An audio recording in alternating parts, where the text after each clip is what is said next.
सर्वांचा आशीर्वाद, तुमच्या सर्वांचं प्रेम माझ्यावरती आहे. भगवंताच्या मर्जीशिवाय झाडाचं पानही हरत नाही. हा प्रत्यय वेळोवेळी जीवनामध्ये अनुभवत असताना या देही या क्षणी हा अनुभव मी घेतलेला आहे. म्हणून या सभेचं आपण सर्वांनी टाळ्यावाजून स्वागत मी सांगितल्यानंतर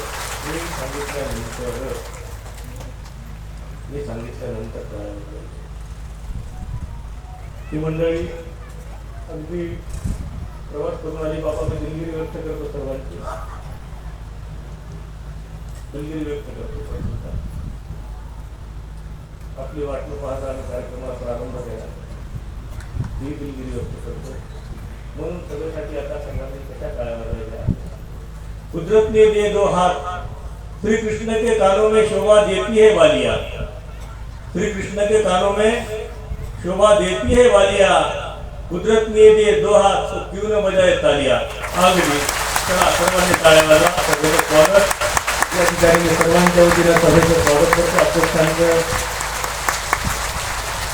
कार्याध्यक्षांचं, स्वागताध्यक्षांचं, दीपक वगैरे ज्यांच्या शुभ हस्ते ज्या ज्या विधी या ठिकाणी पार पडल्यात त्या सर्वांचं समस्त हदगाव आणि पंचक्रोशीतील भाविकांच्या वतीने मनपूर्वक स्वागत स्वागत स्वागत. अगदी हा चहा प्यायचा का?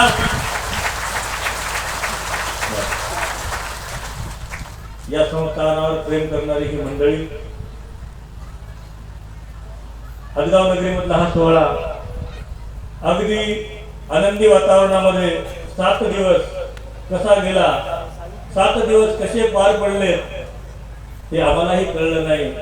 आवेश अवस्था स्थिती जे स्वामींचं सूत्र आहे या ठिकाणी मला तर वाटते सर्वांनी अनुभवलेला आहे. जी अवस्था या मंडपात आल्यानंतर व्हायची, जणू साक्षात माझा देवश्री चक्रधर धर्मवार्ता प्रसंगे सर्वत्र अवस्था या उक्तीप्रमाणे देवीचा आल्याची जाणीव आम्हाला व्हायची. कार्यक्रम मागच्या वर्षी झाला. आपण आपल्या मुलांचे वाढदिवस करतो, आम्ही देवांची मुलं आहोत आणि म्हणून त्या मंदिराच्या कळसाचा वर्धापन दिन अगदी थाटामाटात करावा हे मनाशी संकल्प बाळगून कार्याला लागलो. या कार्यामध्ये अनेक भक्तांचं योगदान आहे. त्यामध्ये माझ्या हदगावातील उल्लेख करावा. तरुण वर्ग, एवढा तरुण वर्ग या सेवेसाठी आतुरला होता. महिला मंडळ अगदी भांडण करायच्या, बापू आम्हाला सेवा करू द्या, आम्हाला सेवा करू द्या. भागवतकार आदरणीय श्रद्धेय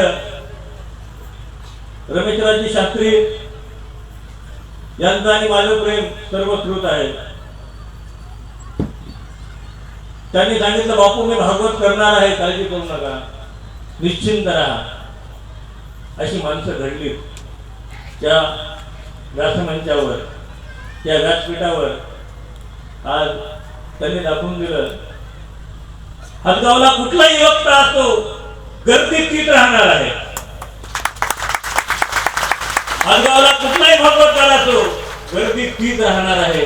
आणि आज तमाम हदगावकरांनी, पंचक्रोशीतील भक्तांनी दाखवून दिलं. हा भक्तीचा ओसंडून वाहणारा महापूर आपण बघत होतात. मंडपात बसण्यासाठी जागा राहत नव्हती.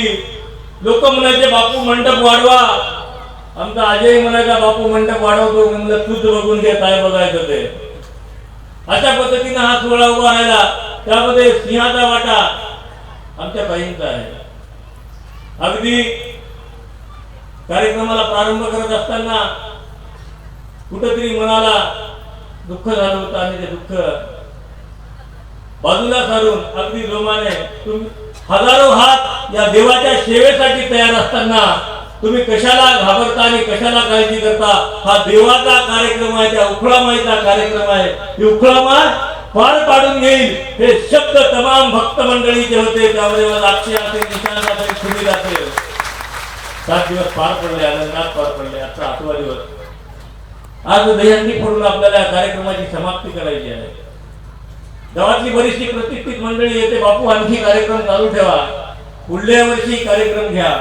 कार्यक्रम करणं तुम्हाला माहिती आहे. प्रत्येक जण येऊन आम्हाला विचारते नाव नोंदणी कुठं करायची, मग आम्हाला कुठं जायचं, संडास कुठं आहे, बाथरूम कुठं आहे. या समस्या, प्रत्येकाच्या समस्या प्रत्येक जण आम्हाला घेऊन विचारतो. येणारा माणूस भेटत असतो. विश्वजित दादा आपण आले आपले स्वागत.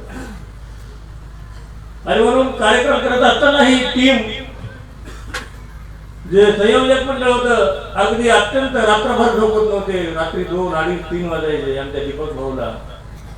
आणि म्हणून यांनी खरंच जे एक संघटन करून हा कार्यक्रम यशस्वी केला आहे, त्याबद्दल खरंच त्यांचे मी धन्यवाद मानतो. आमचे प्रभाकर मामा असतील, अडचणी आल्या इथे परत आले. आमचे गुरुजी असतील, गुरुजीलाही रागावलं गुरुजी तुमच्यावर.